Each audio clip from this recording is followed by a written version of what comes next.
आए चाचा शुभा दया खुदा दी कसम है मैं आदा सही मंड कड्डी गया आए अम्मा मरियम सही वायरल होया हो असी फिटे हुए भी अवाम बड़े आसे बस साढ़े को 5000 रुपया घर पे हो ना मैं माड़िया बंदियां की गल करदा पिया लख करोड़न तो छड़ दियो सन 2016-17 में 5000 भी घर पे हो ना तो असी आद्या से कोई नहीं है रौला रुपया 5000 घर पे 3 हफ्तियां का खर्चा है अगर तुन कट दे सा हैं आए अम्मा मरियम आया चाचा शुभा दया सही मंड कड्डी गए साड़ी बिरावा को चौधरी आ तो वह किसी मुसलिए मिलन आ गया तो उस मुसलिए के जातक जेडे बाहर खेडते पैन विसाख आ तो दाने उन्होंने घर रज आन उन्होंने मुसलिया के जेडे जातक आन ना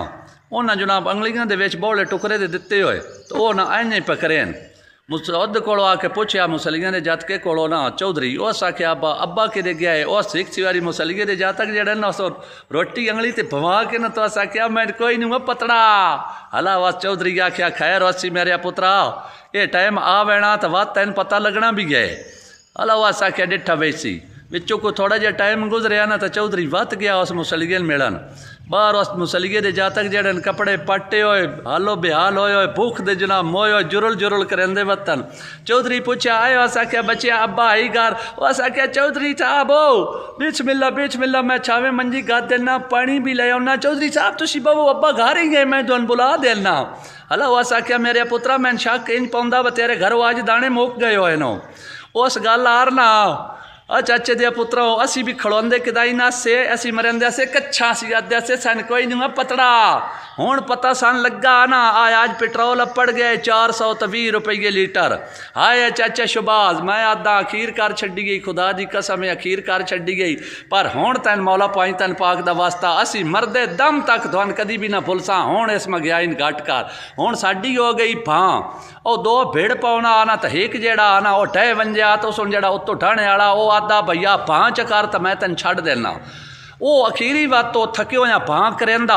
चाचा शुभा दया अम्मा मरियम साड़ी भां आई खुदा रसूल दा वास्ते ही हुण साडे ते रहम कर दे साडे घर दाने मुक गए साडे घर आटे मुक गए खुदा दी कसम असी हार गया तुसी जित गए हो असी हार गया तुसी जित गए हो साडी मरियम नवाज साहिबा शुभा शरीफ साहब साड़ी भाई खुदा दी कसम सोशल मीडिया के उत्ते हाथ लम्मा करके सैयद जफर शाह नबी शाला प्यादा साड़ी